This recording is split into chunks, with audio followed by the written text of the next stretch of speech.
Ford's Explorer for its 5th generation has been a huge success for the company, seeing an increase in sales ever since it debuted in 2011. Crossovers are certainly the prime choice for many families, and with the Explorer being the #1 nameplate for all 3-row SUVs and crossovers, Ford has to keep this vehicle fresh and very competitive.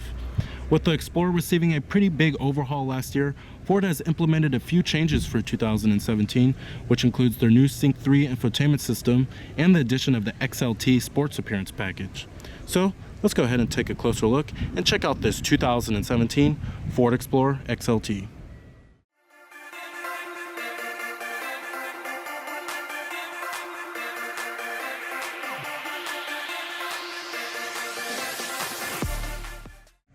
Now, the Explorer is Ford's top-of-the-line crossover in their model lineup, and it slots up above the edge in terms of size and price. However, it's not their most expensive sports utility vehicle. That title belongs to the Expedition, and the Expedition is actually the biggest sports utility vehicle that you can get in their model lineup. But the Expedition features a body-on-frame design versus the crossover design that's built on a unibody platform like the Explorer. Now, as far as styling goes on the Explorer, I really do like the styling of it, and I certainly think it's one of the better looking crossovers that you can get when you dress it up in the right trim. Now, you do get some nice amenities such as LED daytime running lights and LED headlights, which do come as standard equipment. You also do get LED taillights as well, which is nice. And I really do like the honeycomb looking like grille. Flares up things a little bit. When you get the XLT Sports Appearance package, which is new for 2017, you get some nice 20-inch dark gray alloy wheels and then some unique interior trimming details. Now, here goes the key fob design for the Explorer. It's your typical Ford Smart Key. You have your lock, unlock, your remote engine start, and your power tailgate, and then your panic button. Now, our trim of the Explorer we also have here is the everyday common XLT trim. Now, the color we have here is the blue jeans metallic, and for some reason I really do love this color on the Explorer here, and it reminds me of how they did in the early 2000s with the 3rd generation. Now, you do get smart key access on the driver's door and the front passenger door,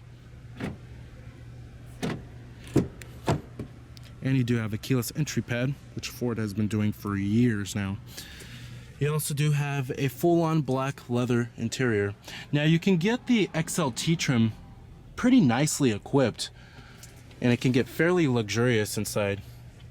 But there's even a trim up above the XLT, and that's the limited, and then you also do have the platinum as well. You have your power driver's seat with power recline and power lumbar, of course.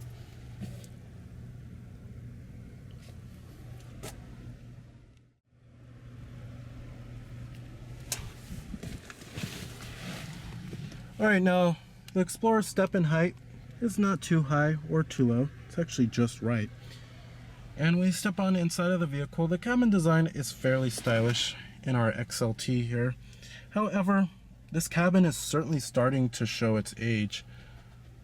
And don't get me wrong, this is still a really nice cabin, especially when you get the platinum trim of the Explorer. You get unique leather seats and some nice wood too. Can be a really nice luxurious cabin design. This XLT is pretty nice. Now, you do have push button ignition. Just put your foot on the brake and hit the button to start, of course. And what you're hearing there is Ford's 2.3 liter Ecoboost motor. Full leather wrapped steering wheel. Coming to your transmission, this is your only gearbox that's available on the Explorer. It's a 6-speed automatic transmission. Nothing fancy about it here. You do have a sports mode, and when you put the vehicle into reverse, of course, that's going to display your rear view camera with guidance lines and trajectory. And you can also zoom in if you would like, which is pretty nice.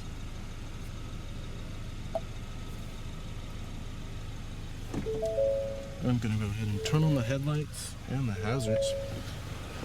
Driver's window is fully automatic in the Explorer. Let's go ahead and check out the exterior of the vehicle. Let's go ahead and pop up the hood and check out the engine bay.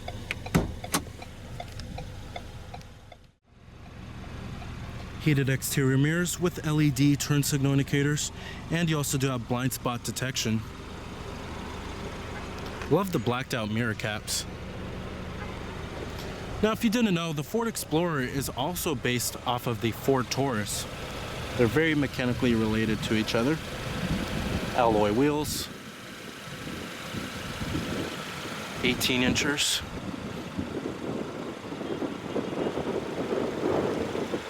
LED headlights.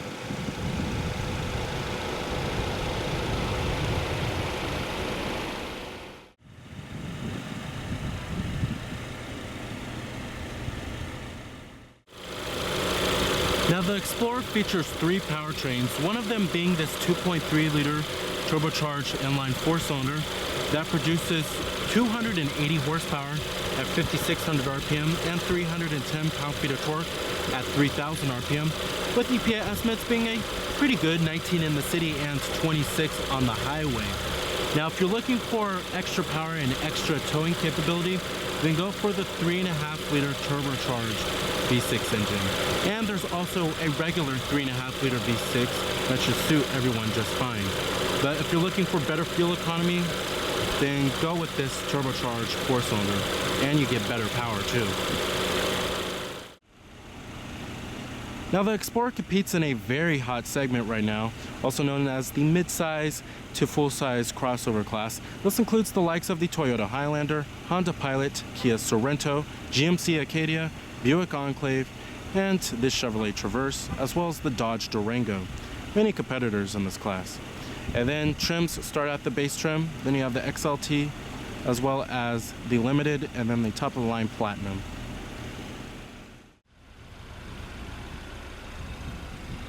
On the top you do have roof rails, and total vehicle price for our particular Explorer is $40,435. Ours is also front wheel drive.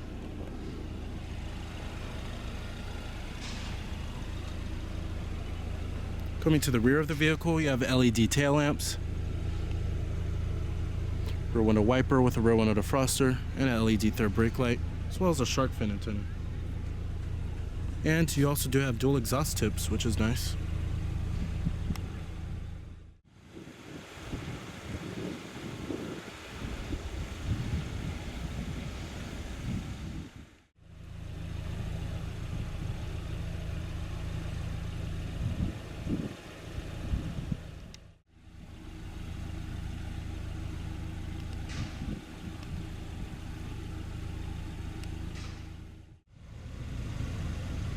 Alright, now this is just to give you a little breakdown of the country of origin and the final assembly point for the vehicle, which is in Chicago. Then you also do have the parts content information too. Pretty interesting. I didn't know this vehicle was built in Chicago. You have your power windows, power mirrors, and then you also do have your power door locks, chrome interior door handles. Alright, now like I said, the XLT trim of the Explorer can be pretty nicely equipped. You don't really need to step up to a Limited or a Platinum trim to get a pretty luxurious interior and pretty much all the features that are desirable. Like ours has blind spot detection, and then you can also get a panoramic sunroof if you like on the XLT, which is optional. And then ours features the Sync 3 infotainment system, all that good stuff. There's many features that you can get on the XLT here. Now, the interior quality of the Explorer is decent. You do have nice soft touch materials on the armrest, mid-door panel, and on the upper door panel. On the dashboard is this nice softly padded material as well. The build quality is okay inside of the Explorer. The materials are pretty good, but the build quality is just okay, just average for the class.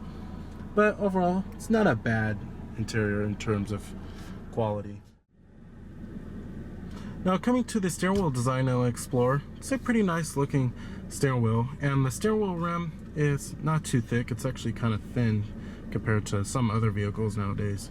But coming over here, we do have your controls for the information display, and then you have your cruise control. You can get adaptive cruise control on this vehicle as well. And then we also do have your steering wheel mounted audio controls, and then your controls for this information display right here. And then we also do have a manually tilting and telescoping steering wheel, which has a pretty good range of adjustment, I have to say. Coming up here, we also find a sunglass container, and then you have your map lights. You also do have a little storage cubby, 12-volt power outlet, USB port with iPod integration. Then you have your dual cup holders, and then a decent amount of center console storage. I've seen better in vehicles like the Honda Pilot and the Toyota Highlander, but it's alright. And then you have your USB charging port right there too. And then this right here would actually be a dial for your select terrain management for your all-wheel drive system, but we don't have all-wheel drive here, so this can be used as a little coin box or something like that. Now, as far as the seats go, the seats are pretty comfortable in the Explorer. They're nice and plush, very soft, and the thigh support is pretty good too. I just wish there was a little bit more side bolstering right here, but overall, it's not too shabby. Now, one thing I love about the Explorer's interior is how roomy it feels inside of here. It's very spacious feeling, and there's just lots of room to stretch out. And it almost feels just as roomy as some traditional body-on-frame SUVs. And if you're looking for a roomy interior, the Explorer will certainly not disappoint. Now, as far as the visibility goes on the Explorer, it's okay. It's certainly not the best in the full-size crossover class. The A-pillars have very wide bases right here, and then seeing out of the windshield can be pretty hard at times. And then when you get to rearward visibility, can be pretty hard. But at least almost every trim comes with a rear view camera. Alright, now coming to the infotainment system and the main head unit here. Now this is the Sync 3 infotainment system, and we've seen it many times before, and I love it because it's very simple, very user friendly as well, and I'm glad they finally made the switcheroo from the My Ford Touch to the Sync 3 infotainment system on the 2017 Explorers here. Now this is your home screen right here, and it shows you pretty much everything that you'll want to know at a glance, like your navigation system, and it also shows you your audio source as well as your Bluetooth phone device. Now this is all your menus down here, and then you have your audio right here. Shows you your different audio sources such as your AM, FM, Sirius satellite radio, CD player, and then your Bluetooth streaming audio. You also do have your climate functions if you don't want to do it by the physical buttons down here. And you have your temperatures, of course, your different fan speeds, different zones. We also do have a heated steering wheel, which is nice. And then you have your phone. You can hook up your Bluetooth phone, of course.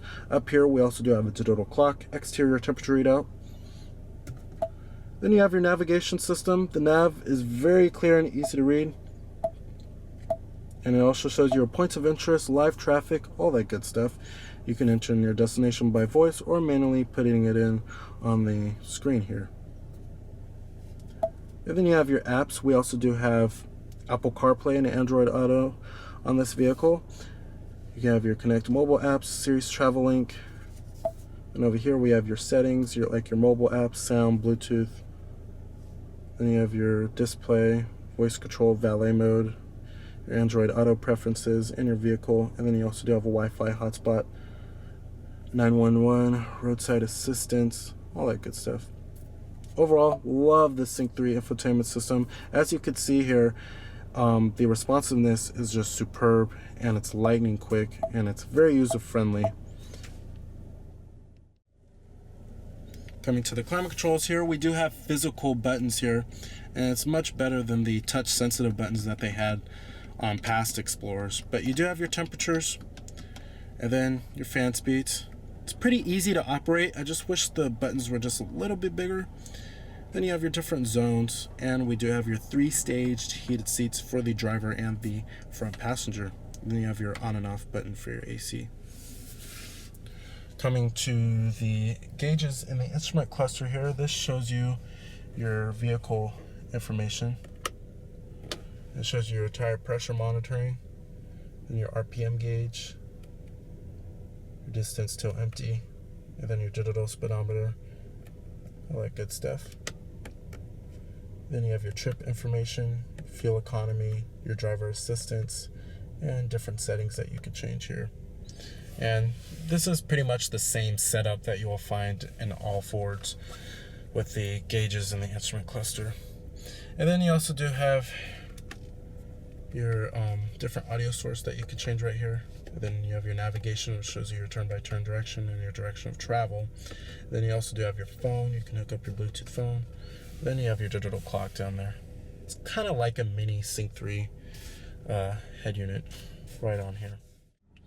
Now, when you're driving the Explorer, it certainly feels a whole lot bigger than what it really is. And that's one of the main reasons I actually chose my Jeep Grand Cherokee over the Ford Explorer here.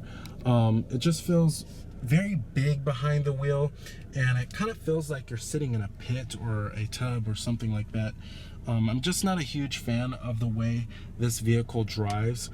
The way it handles is okay, and the steering is okay, but the best part about driving the Explorer is probably the ride quality. The ride is very smooth and very compliant and soaks up road bumps very well. If you're looking for a comfortable highway cruiser, the Explorer will certainly not disappoint. But just the way the driving position is and the very wide A-pillars, I just am not a huge fan. It's more of the driving position of the Explorer that really makes it feel a whole lot bigger than what it really is.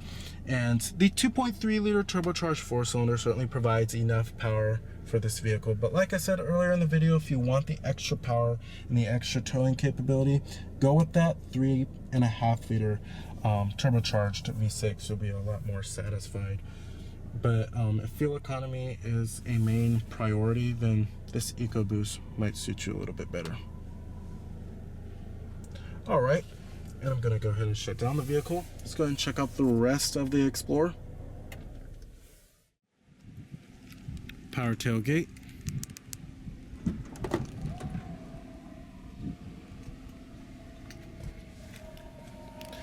Now, as you can see, the seats are all put up right now, but these third row seats certainly do fold down into the floor. They fold flat into the floor. You can also get power folding third row seats if you would like, and the second row seats do fold down too. Then you also do have a 12-volt power outlet.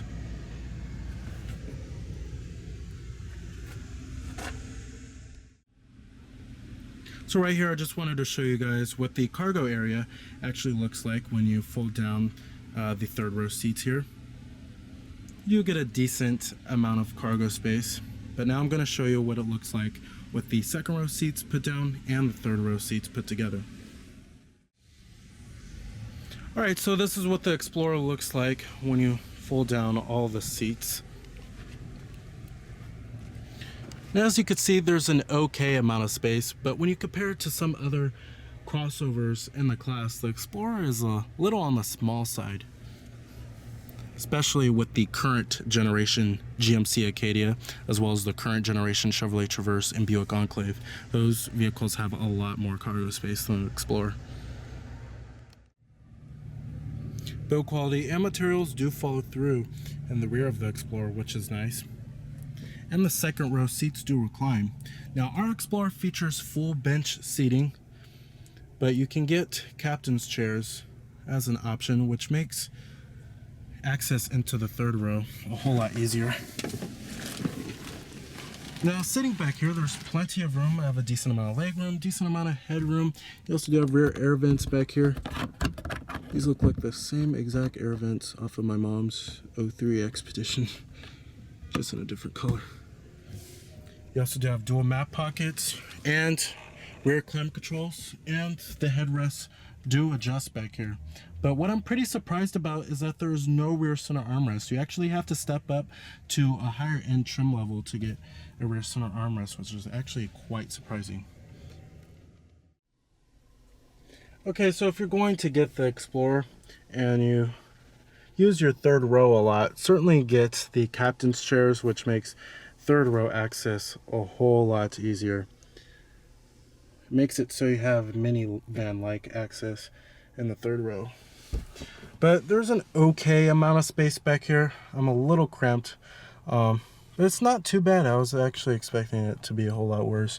You do have a cup holder right here and a little storage cubby right there, and another one up here too.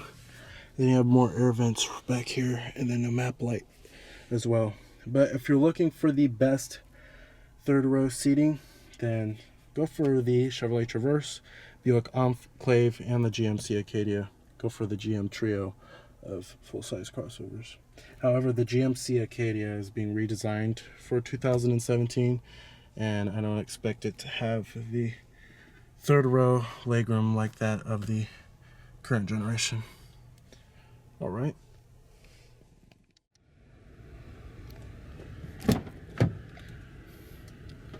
Powered passenger seat with power recline and power lumbar. You also do have your glove box compartment.